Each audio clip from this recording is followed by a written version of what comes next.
So we've all seen the headlines about protests in Iran, right? It feels like something that comes up every few years. But according to one special operations veteran, the recent waves of unrest could be different.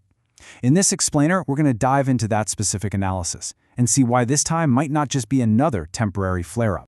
And this quote really gets to the heart of it. This is from Aaron Cohen, an Israeli special ops veteran. And he's arguing that what we're seeing isn't just about a single issue. It's a deep, foundational shift in the country's whole mindset. That's a pretty powerful claim, so let's break down his reasoning. So yeah, what is it that makes this time so different? Well, based on this one expert's view, it really boils down to a few key factors. We're going to look at the Iranian people themselves, the regime's new perceived weakness, and a potential strategy for change from the outside. Okay, first, let's talk about the people. The whole analysis argues that you can't understand the protests if you don't understand who exactly is protesting. It's really the most crucial place to start. This really paints a picture of two opposing forces. On one side, you have the Iranian people. They're described not as radicals, but as a proud, sophisticated, and seriously entrepreneurial population. And on the other side, the IRGC regime. That's the Islamic Revolutionary Guard Corps. The source claims they don't represent the people at all. They just start problems and completely dismantle the economy.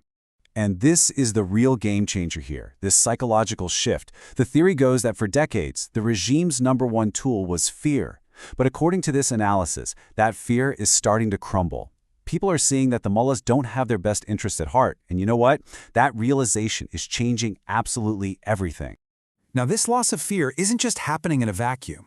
It's directly connected to how people see the regime itself, which, this analysis argues, has been exposed as pretty weak.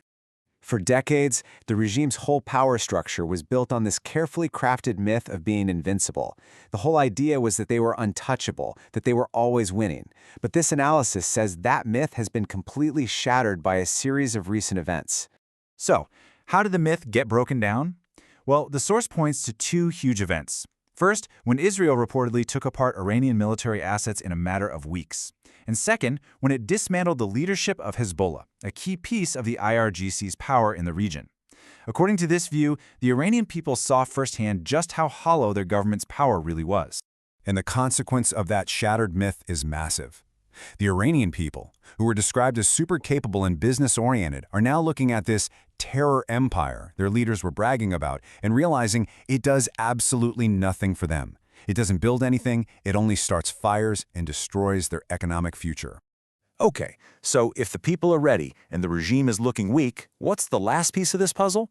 Well, according to this theory, it's the external political environment. And that is seen as completely different from the last major uprising back in 2009.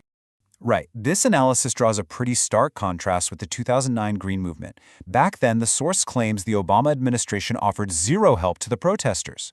But fast forward, and the analysis speculates that the Trump administration would have had a totally different reaction, maybe even providing support if the protests really started to grow.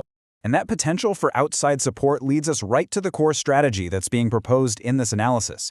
And we're not talking about military intervention. It's something the source calls a quiet push. So, what is a quiet push? Well, the idea is pretty simple. Secretly get funds and resources to the protesters on the ground.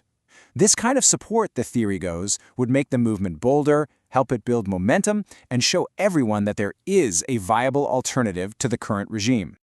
And this isn't just some theory pulled out of thin air. The source points to a historical example, the Reagan administration secretly funding the Solidarity movement in Poland.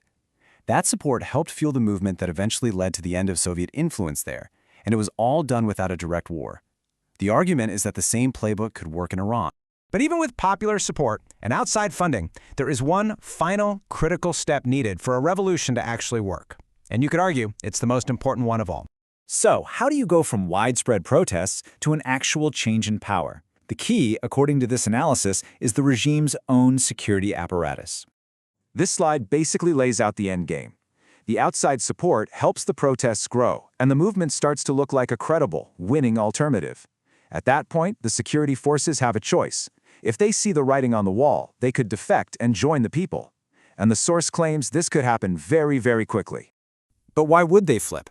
The analysis suggests it all comes down to their own economic self-interest.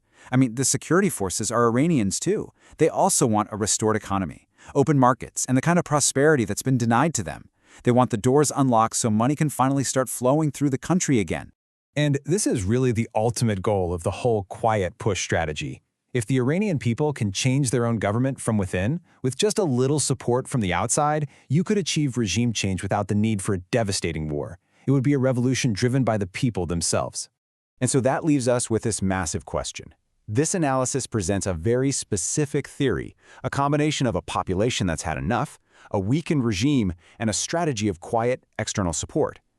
Whether all those ingredients could truly come together to reshape a nation, well, that remains one of the most critical geopolitical questions of our time.